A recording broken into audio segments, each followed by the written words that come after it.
Hey, what's up YouTube? XCheck2345 here, bringing you a tech video kind of thing that I guess I'll call Tech Madness, because you're gonna laugh at some of these tech cards. Like I said in my Macro Monarch video, if I didn't play Macro, I'd play a really teched out version of Formula Monarchs. I still have the Macro deck, but I decided that, I don't know, I just wanted to go back to my Formula Monarchs. I kind of missed them. Um, really curious about what they're going to do to the ban list, but that's not happening yet, and we still have to deal with six samurais before that. So I'll get right into the text. The first one is Destiny Hero Plasma. Um, I talked about him in one of my other videos. He's really good. I like him a lot, and I've always wanted to play him main deck more often, but I feel like I never drew into him, and I really didn't ever draw into him. But he's really good, especially against like Sans, if you can go first, if you can get him out first turn, which is hard but not impossible, um, then I mean you can shut them down, and then if you can, or if you go like turn two, get him out, or if you could stall and somehow get mid game, get him out, you can steal their synchro, which then he'd get really big and he could run over a lot of stuff. So Destiny Hero Plasma is a really good option for you guys.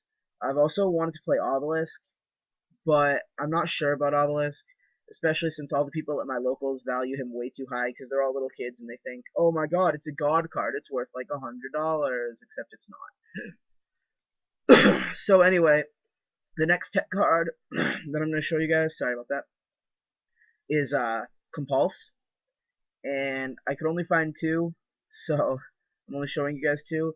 But this is a really good option for your trap lineup, since you really don't play that many traps. You could do some sort of combination with these and Mind Crush, these and a Trap Stun.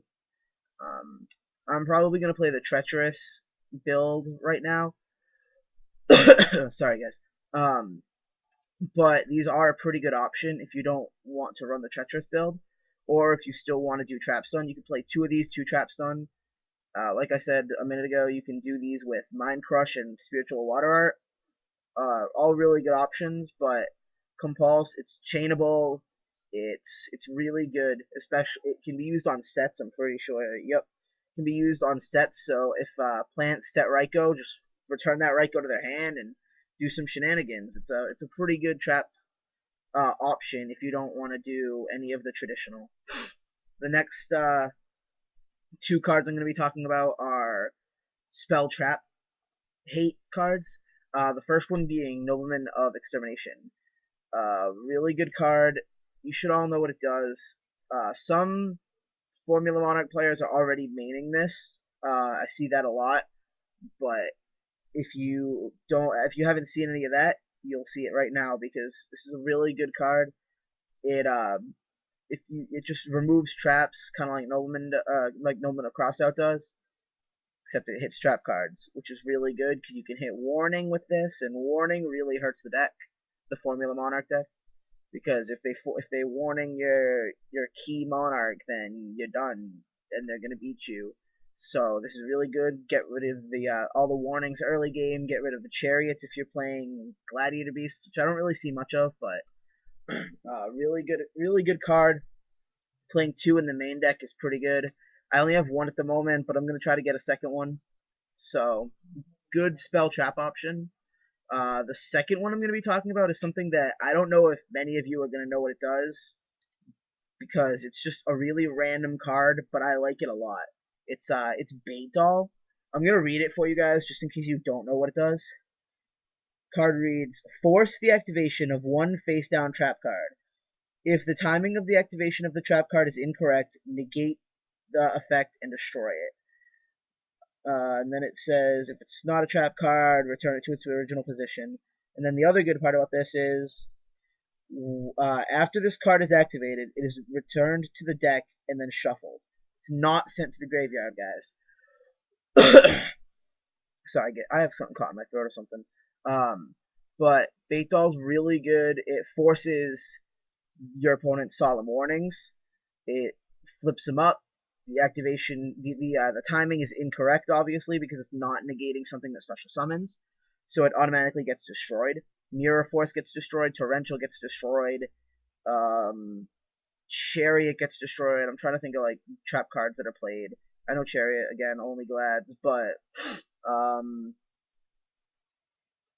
one card that I do really want to talk about this with though is Solemn Judgment. If you play this card on Solemn Judgment, they are forced to negate this card. They automatically have to pay half their life points to negate this card because it says force the activation of a trap card. And Solemn Judgment would not have incorrect timing when you play this card.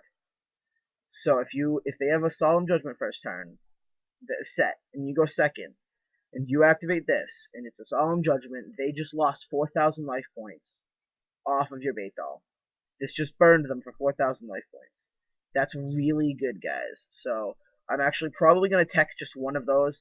It's really good early game and not so good as it's actually really bad as a top deck, but it's still a pretty good card. Next is some Monster Hate. It's 3 Lightning Vortex. This was really good like 2 formats ago. But it's really not played that much in this format because Dark Hole's still here. But against 6 Sams, this is going to be vital because you're going to activate this. Their Synchro's going to negate it, and then you can activate Dark Hole right after that, and there's nothing they can do, or vice versa. But this is a really good card, and there is a lot of things that you do want in the graveyard, so the discard effect isn't so bad. Because if your hand's clogged with like a Fishborg that you don't have a way to get to the grave, then discard it with Lightning Vortex. Get rid of their field. It's also really good against plants when they get out that Titanial lock against you, because there's not much that the Formula Monarch player can do against Titanial. So this is also a really good option. I'm probably going to play one in my deck. I'll actually, when I get some more time, I'll actually post up a video of my teched out Formula Monarchs. But for now, I'm just bringing you some of the tech cards that you can put in it. Next one's Spirit Reaper. Spirit Reaper's just really good against Sams after their initial push. You can set him, keep him set, and they won't have many outs against it. All they have is hand, which they have to wait till the next turn to activate it anyway.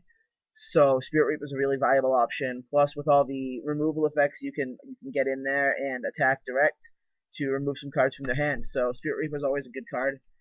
I also want to remind you guys about a couple things you probably already play in your main or side deck. Noble of Crossout, always a really good option, especially in the main deck. There's always room for at least one in the main deck. Jinzo, good against traps. You know, it forces out warnings a lot. The Vanity's Fiend, also a really good card. I really like this. I side this in against pretty much everybody at regionals. I usually took out Pot of Avarice for it because they're gonna sit there and they're gonna try to remove all your combo pieces, and they're gonna waste a lot of their resources to get rid of a lot of their side deck cards to get rid of your combo pieces. But this one can get back 3 of your removed things, so that's potentially 3 of their side deck cards completely wasted because of this card. So it's really good. That's it, guys. I think that's all the little tech tidbits I got for you today. So peace out.